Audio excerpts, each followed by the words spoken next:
Hey everybody, it's the Grumpy Meeple coming back at you with some more Marvel United X-Men content. Why? Because it's the only thing anybody's watching. Just kidding. No, because I love the game and there's been some lively conversation in the comments sections about it, and people are crying out for more Marvel United X-Men content from your grumpiness. So I am here to deliver it with my kind of final thoughts on the campaign and how I thought it went. Um, Shocker, spoiler alert, I thought it went pretty damn well. I thought it was an awesome campaign. Um, I am 100% biased by the fact that I've been obsessed with the X-Men since I was, 7 years old. Um, so bear that in mind. But I have to imagine that Simon is thinking pretty much the same thing, considering they ended up getting 25,000 backers pledging $5.9 million towards it, which makes it by far their most successful Kickstarter campaign ever. The previous high, I believe, was Green Horde, Zombicide Green Horde, and that was just over 5. So this did almost 1 million better than their previous best campaign. And I suspect they'll make quite a bit more in the pledge manager and the late pledge. I've seen people talk in the past about how we as consumers we really have no idea how much money these companies are making in that pledge manager, and it's a lot. I've seen people estimate that it may be twice as much. It may double what they brought in. So who knows where Marvel United actually ends up. But either way, a hell of a campaign, super successful for Simon, and congratulations to them for pulling it off. So, kind of more specifically, I ended up pledging the Uncanny Pledge. Let's kind of look at the add-ons and talk about what I will get beyond the Uncanny Pledge in the Pledge Manager. So the Uncanny Pledge basically comes with all the gameplay unlocks. Just like it's going to take forever to just even scroll through this, guys. There's so much crap in this game.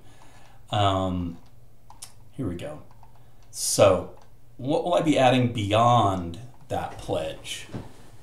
So right off the bat, I am a bling kind of devotee. So plastic tokens, gotta have them. Don't love that it comes with both sets necessarily. And let me tell you something, it damn well better come with enough to cover both sets separately, if that makes sense. Because I started thinking about this and I thought to myself, well, what if they only included enough of the components that are shared between the two sets, like what are these, the wild tokens, the civilian tokens, etc. What if they only cover enough to cover one core set, with the idea being, well, you only need that much because you're going to buy both core sets? No. I'll be super pissed if they do that, because I'm not sure yet if I'm going to keep the Marvel United, the original core set that I do have, or if I'm going to back any further in the pledge manager, and pick up the classic pledge or whatever.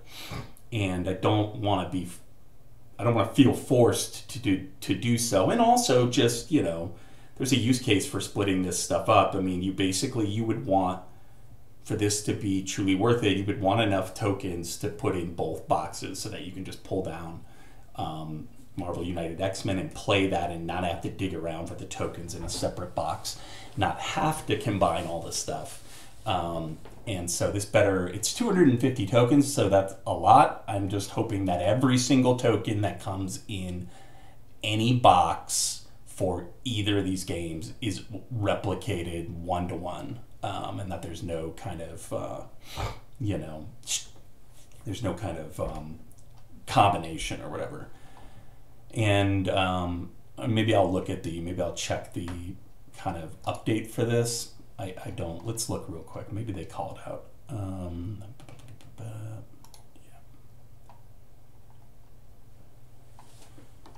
Okay. A bit more plastic. Complete set of around 250 to replace all the cardboard tokens in the entire Marvel United line. All the tokens in either the original core box or the X-Men core box. Okay, so it sounds like it will indeed come with enough to replace everything, which is good, because that allows you then to buy this as a backer of Marvel United X-Men, and then get rid of the Marvel United tokens if you don't want them, and people will want those tokens. It'll be easy to get rid of those. So that's good. That's a good clarification. I suppose I probably should have checked that before I went on that little rant, but you guys by now, you know my shtick. Grumpy, a little bit lazy, didn't do it. Sorry, don't like it. Sad to see you go, you know. But I fixed it though. I went back and I checked it, so you gotta give me credit for that. So I will definitely be getting the plastic tokens. I will definitely be getting the playmat. The playmat looks awesome. I like the fact that it's double-sided now, and it has two different kind of functions. Let's go ahead and take a look at that too, actually. I know backers of the original game are a little salty about this because, you know, they may have already bought a playmat, and theirs was only one-sided. And I do have to say that there doesn't seem to be any reason why this second side couldn't have been printed on the original playmat too. It's almost like they just kind of didn't think of it. Because the idea here is that there's like a kind of like a multiplayer side and a single player side, a solo side. And so they align things so that the locations are just facing you instead of in the kind of circular pattern, which I never liked anyways because I don't play on a circular table, and when I played Marvel United, I set it up kind of similar to this anyway. So but I do think these playmats are gorgeous, and while I don't think they're required, they are really nice, and I think they're worth the $35. So I'll definitely be picking that up as well. In addition, I will be picking up the X-Men cardboard villain dashboards for sure. Taking a look at those.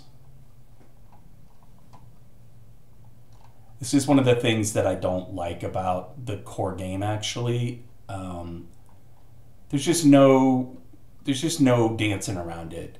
Any component in that game that is not a miniature is basically gutter trash. The cards are super thin and shitty and bendy and warped right out of the box. You put them on the table, they're folding up. The tokens don't sit on them well. The tokens are kind of meh. They're all right. They're nothing special. But all this stuff sucks in the core box, basically. It's usable barely, but as somebody who appreciates a premium experience, I will definitely be buying this. Basically all of the cardboard upgrades, because I don't want to. I just don't. Why would you, if you're going to spend $300 on this game, why wouldn't you spend the extra $50 to make it truly premium. Do I think that it should have been quality in the original box? I do, but I see what they're doing because, the retail price for the core game is, I've seen it sell for like $20. Like, it's really an entry level, like Walmart game that they're trying to get out to the masses. And I don't begrudge them that, and you can't do that if you have all these premium components in the box. So I understand why they have to kind of focus on the miniatures and kind of slack on everything else. And, with the cards, which also are not great quality, it's not a huge deal because you can sleeve them and that basically takes care of that.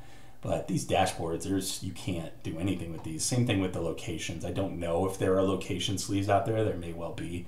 But I don't care enough about Marvel United, the original game, to look into that yet. But I'll definitely be picking this up. But I understand why people wouldn't, or why people would, think it sucks that you have to. But just like all this stuff, the fact that it's kind of got the depth and these are going to kind of slot in here is just really nice. The only other thing they could have done is they could have taken it to the next level and like dual layered some of this stuff. That would have been really premium if they had cut this so that your tokens would kind of sit in it, even just a little bit. That would have been really, like they don't have to recess into the entire thing, but just a little depth so that they would kind of plop down and not slide around.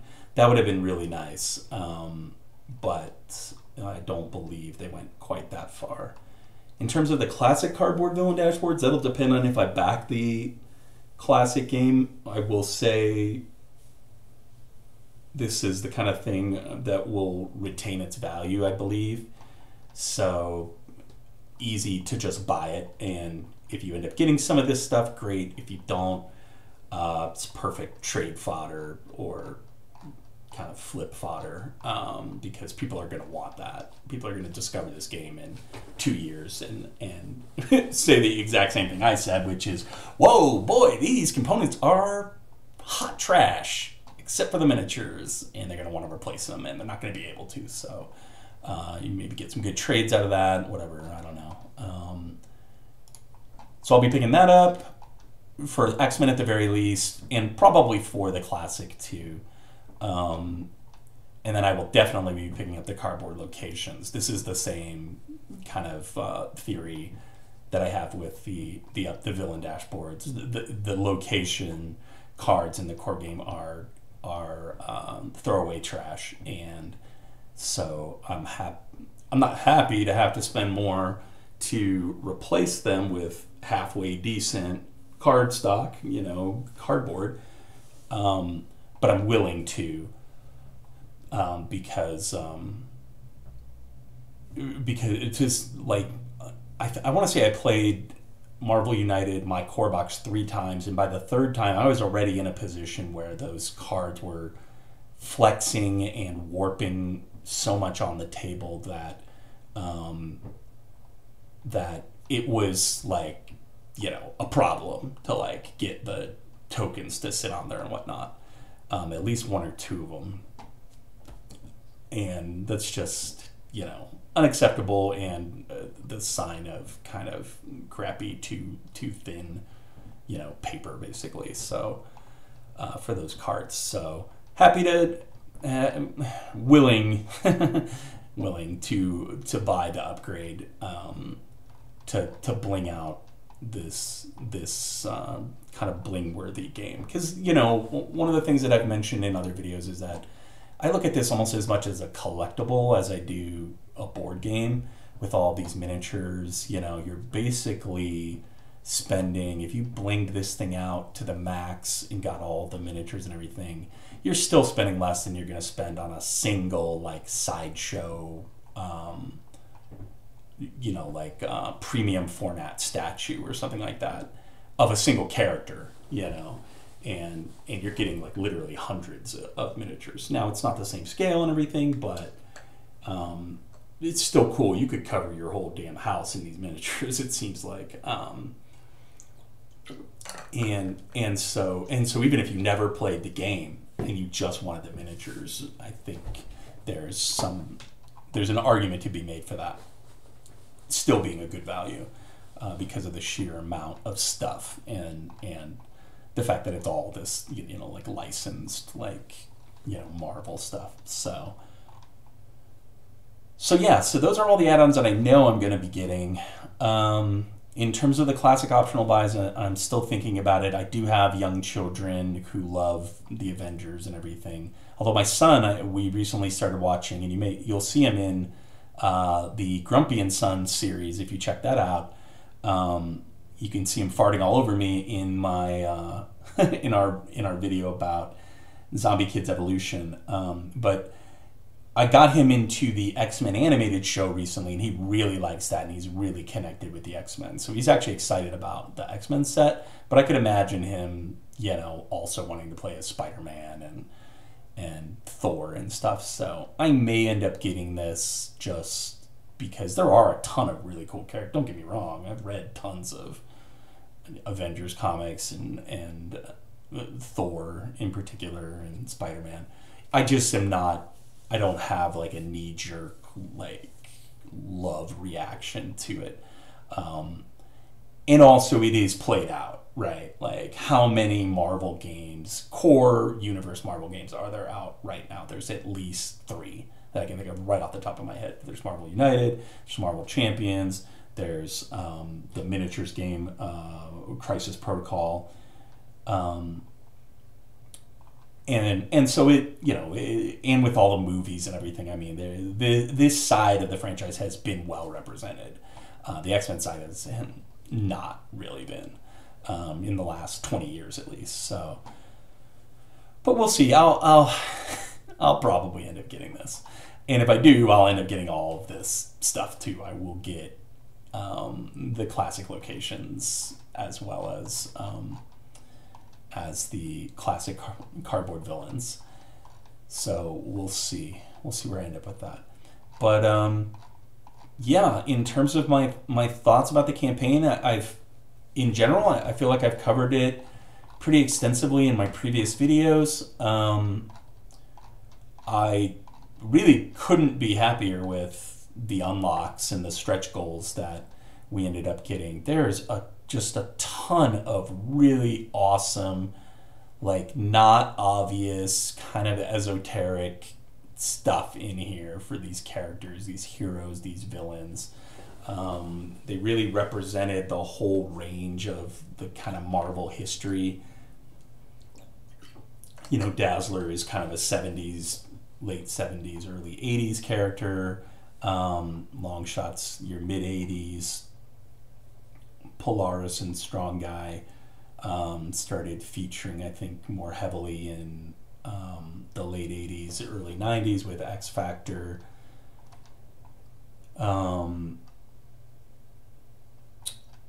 You know, Sunfire goes way back as far as I know. Obviously, I think Havoc does as well.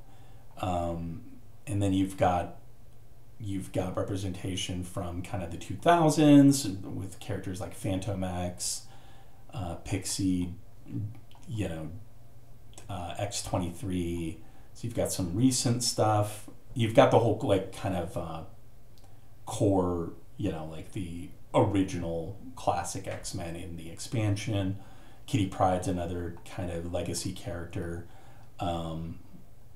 So, and then you've got, you know, they stepped kind of far afield of the core X set and really delivered some cool stuff, kind of X adjacent, like, you know, Captain Britain, who was not even a mutant, but was on Excalibur, and the, you know, Alpha Flight, all the Alpha Flight stuff, Cloak and Dagger, a fairly lesser known group, I would say. I still can't tell based off this. It still looks like, I mentioned this in a previous video, still looks like these bases like almost interconnect, or the miniatures are meant to kind of sit next to each other. That's very cool. And then getting into the anti-heroes, you again, you're getting a really good kind of representation. Legion is an awesome character. His mutant ability is insane and awesome. Or his mutant abilities, I should say, because he basically has multiple personalities, and each personality has a different, very, very powerful mutant ability. And what is that base that he's standing on? It almost looks like a brain, which, if it is even cooler. I did not notice that before. You get Spiral from the Mojoverse. Marrow, they did end up unlocking, even though we didn't get the 6.1 million they were looking for. And nice of them to unlock an anti-hero as the last thing too, because again, these guys are kind of doubly valuable because you can play them as both. So many great villains in here. Sauron from the Savage Land, Shadow King, Callisto, Arcade. I'm still super excited about, because I feel like he's another one of those lesser known characters that you haven't seen in the movies, or even I don't think he's in the art. He's even in like the animated show. I'll go back and I'm watching it right now with my son, so I'll be interested to see if he is. You get representation of the Brood, and just on and on. Onslaught, Dark Phoenix, Mastermind, so many great, awesome characters. And then, just the expansions are just jam-packed with stuff. So, and then the standout, for me at least, I know for a lot of people, the standout is going to be the Fantastic Four. For me, it's got to be the Days of Future Past expansion. If I could only get one expansion, I think it would be Days of Future Past. Because what an incredible storyline, and just these Sentinels are just absurd, like absurdly awesome, and will be the centerpiece of the game as far as I'm concerned, and one of the centerpieces of, you could make these the centerpiece of your collection. You get these painted up really nicely, and again, like I said, they're going to look like a sideshow statue almost. They won't have the scale, because those statues are insanely huge. They're like 26 inches tall. But they will look really awesome, and the fact that there's 3 of them with unique sculpts, again, is just super awesome. But all the expansions are pretty cool. The Fantastic Four expansion is awesome. I'm so excited we get Doom, and they made him an anti-hero. That's really cool. These miniatures are incredible with the kind of translucent parts.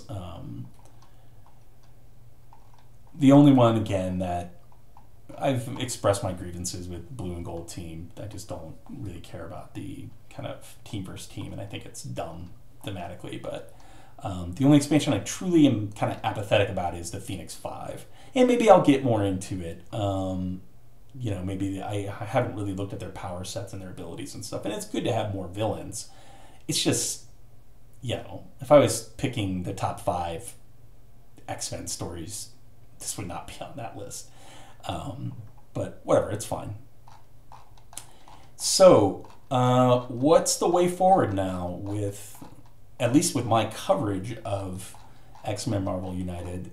I think I've got a couple of ideas. Maybe I'll even give you guys a little preview of my little, what I'm thinking about, segments and stuff that I'm considering covering. I'm going to do a video about kind of what's next with Marvel United, and maybe even just to say more United, the United system, because I think there's some interesting things that could happen there. I'll do a playthrough of Marvel United, the core set that I do have. Maybe I'll borrow some of the expansions from a buddy. And then I'm going to be doing a segment called Who Dis? Because one of the things that I heard consistently in the comments, even in the comments of my own videos, is who the hell are these characters, right? Who who the F is Firestar or Wolfsbane? And so I thought it would be fun to basically, while we wait for the game to come, which, you know, the full set won't show up for a year at least, what if I just go through and I just pick a character and I'm going to start with the stretch goals, and I'm literally just going to go kind of left to right. So the first installment of Marvel United X-Men Who Dis will be coming out soon, and it will focus on Feral. And I'm just basically going to show you kind of the character card and the kind of description that CMON associated to them, talk about my kind of history with the character, if there is any, and then maybe point you to a comic or two. Particularly, I'm thinking for these X-Books, crossovers will be really good, because you'll be able to, instead of having to read 50 comics to run into Feral, Polaris, and Boom Boom, you could just read Executioner's Song, which is I want to say it's a 12-part. I might be wrong about that. It's been 10 years since I read it. But a multi-part crossover where they all factor into it, basically. And so I'll be highlighting the book that you can kind of get an overview, at least, of these characters, or at least get exposed to them if you're interested in that. So that'll be coming too. Other than that, I'll probably do some coverage of the updates on the Chaos, particularly if there's anything interesting. And if they pull anything shady or you know, anything that makes me grumpy, then you will definitely see a video about that, because that's kind of the whole point of the channel, or one of the kind of core points of the channel. So look forward to all that content coming in the future. I think that's pretty much all I've got for today. Thank you all for watching, and I will talk to you next time.